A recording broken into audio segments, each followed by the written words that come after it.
नमस्कार दोस्तों, आप देख रहे हैं यूपी न्यूज़ और मैं हूं अनूप श्रीवास्तव। दोस्तों, आज हम आपकी मुलाकात एक ऐसे शख्सियत से करा रहे हैं, एक ऐसे आईपीएस अफसर से करा रहे हैं, जिनकी मिसाल उत्तर प्रदेश में दी जाती है।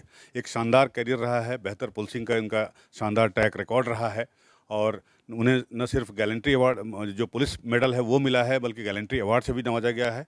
और जी हाँ, मैं बात कर रहा हूँ आनंद कुमार की। 1988 बैच के आईपीएस हैं। मूलतः ये भी बिहार के हैं, पटना के हैं, लेकिन अब जो है उत्तर प्रदेश में अपनी सेवाएं दे रहे हैं और 1988 से यूपी कैडर में जो है अपनी यूपी पुलिस को अपनी सेवाएं दे रहे हैं।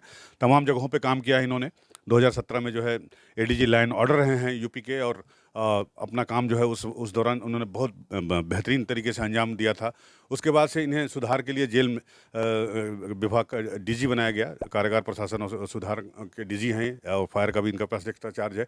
तो पिछले 3 साल से ये इस विभाग में हैं और आज हमारे साथ खड़े हैं, यूपी न्यूज़ के साथ खड़े हैं। सर, बहुत बहुत स्वागत है आपका यूपी न्यूज़ में। जी, बहुत धन्यवाद आपका। सर, सबसे पहले हम जानना चाहेंगे, आप पिछले 3 सालों से जो है डीजी जेल प्रशासन और सुधार में हैं, तो उत्तर प्रदेश की जेलों की अभी क्या स्थिति है?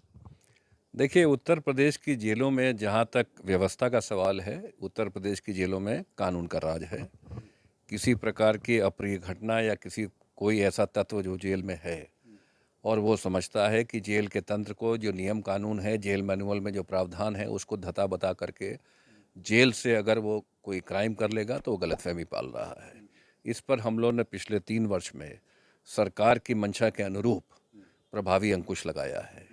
साथ ही साथ जेल में जो एक परिपाटी थी कि जेल से क्राइम होने क्राइम का संचार और मोबाइल फ़ोन के जरिए वायरल वीडियो होने की परिपाटी, इन दोनों पर प्रभावी अंकुश हो गया है और लगभग ये इंसिडेंसेस ज़ीरो के बराबर है।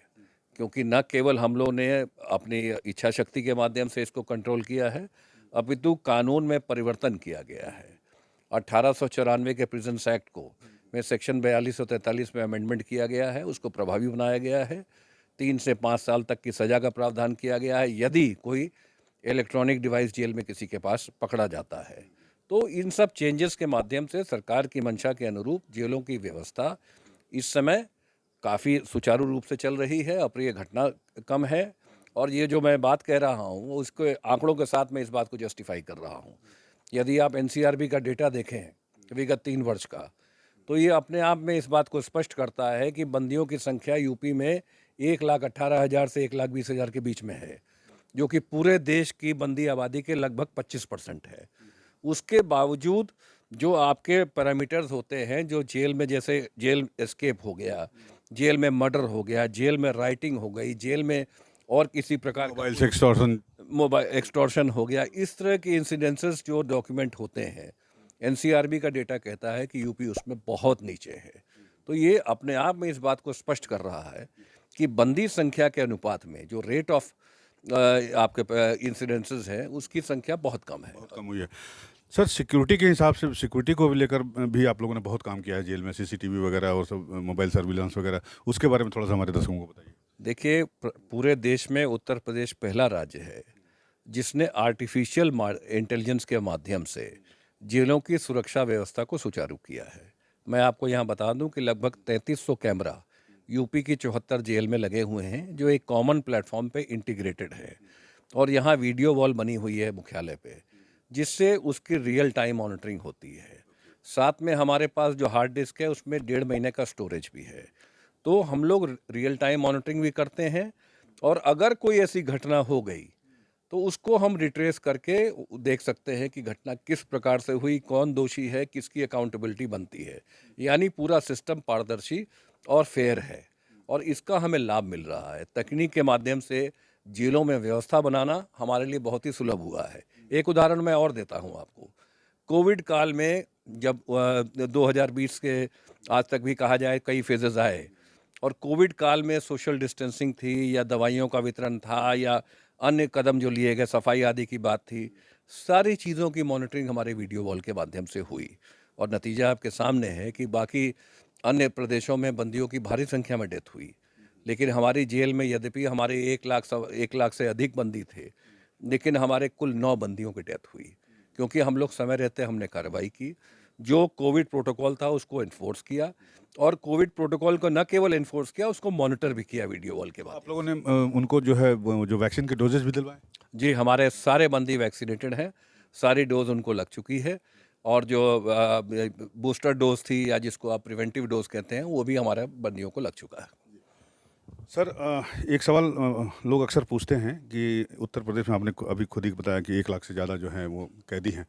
तो क्या शासन जो है या माननीय मुख्यमंत्री जो है मुख्यमंत्री जी योगी जी ये भी प्लान कर रहे हैं कि जेलों की संख्या कुछ बढ़ाई जाए, जैसा कि आपने बताया 74 जेलें हैं अभी? जी, निश्चित तौर पे जेलों की संख्या निरंतर बढ़ रही है, और हमारी आज की डेट में लगभग 65,000 की कैपेसिटी है। तो ओवर क्राउडिंग का परसेंटेज नो डाउट, एक इसमें कोई शुबा नहीं है कि ओवर क्राउडिंग का परसेंटेज है। 1,18,000 बंदी हैं और 65,000 की कैपेसिटी है, तो ओवर क्राउडिंग तो अपने आप में, लेकिन ये प्रॉब्लम पूरे देश भर में है, और इससे ग्रैपल करने के लिए जेलों की संख्या भी बढ़ाई जा रही है और साथ में कैपेसिटी एडिशन भी किया जा रहा है। मैं आपको ये बता दूं कि अगले 2 साल में 37,000 से ऊपर हमारी कैपेसिटी एडिशन हो जाएगी इन टर्म्स ऑफ नई जेल, और अपने इंटरनल कैपेसिटी एडिशन करके। तो हमारी एग्जिस्टिंग को भी अपग्रेड करेंगे, साथ में नई जेल भी जो हमारी चालू होने वाली हैं। उदाहरण के तौर पर प्रयागराज में नई जेल आ रही है, लगभग 3,000 की कैपेसिटी है। श्रावस्ती में नई जेल आ रही है, 1,200 की कैपेसिटी है। बाकी हमारे इटावा की सेंट्रल जेल का लोकार्पण हो चुका है, वो भी करीब 3,000 की कैपेसिटी है।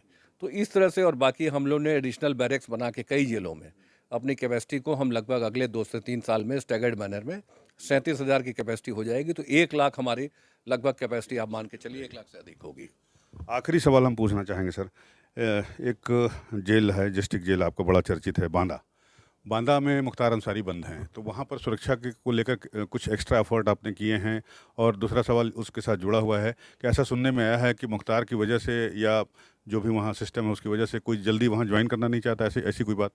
देखिए, ये मैं आपको बता दूं, बांदा जेल हमारी मंडली कारागार है, और मंडली कारागार है, और बांदा जेल की सुरक्षा को लेकर के, चूंकि आपने जिसका नाम लिया मुख्तार अंसारी का, वो एक ऐसा व्यक्ति है जिसके लिए सुरक्षा व्यवस्था में प्रभावी करनी पड़ेगी।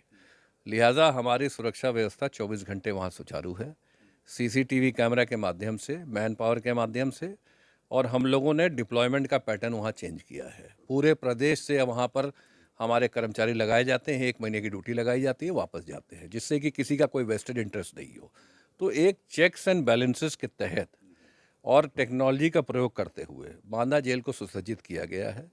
किसी प्रकार की कोई अप्रिय घटना होने का अभी तक समाचार नहीं है, और जो बंदी जिसकी आप बात कर रहे हैं वो पूरी तरीके से नियम कानून के अंदर है। जो भी अनुमन्य सुविधा है वो कानून के तहत ही उसको दी जा रही है, और कहीं भी नियम तोड़ने का कोई कोई उसमें कोई कोई पॉसिबिलिटी भी नहीं है। और अपने कर्मचारियों को हमने बताया हुआ है कि जो भी नियम जेल के बंदी के होते हैं वो सब पे लागू होगा। तो ये थे Anand Kumar ji, DG jail and कारागार प्रशासन, जिनका कहना है कि पिछले 3 सालों में उत्तर प्रदेश की जेलों में काफ़ी कुछ अच्छा काम हुआ है। और मैं आपको बता दूं कि इन्होंने इससे पहले भी अच्छा काम किया है, चाहे पुलिसिंग की बात हो, चाहे दंगा नियंत्रण हो, चाहे लॉ एंड ऑर्डर की बात हो, हर जगह इन्होंने अपनी प्रतिभा को साबित किया है। और यहाँ भी इन्होंने एक उल्लेखनीय काम किया है, और हम उम्मीद करते हैं कि आगे भी इनका करियर जो है इसी तरह से शानदार तरीके से चलता रहेगा। Anoop Srivastava, UP news, Lucknow.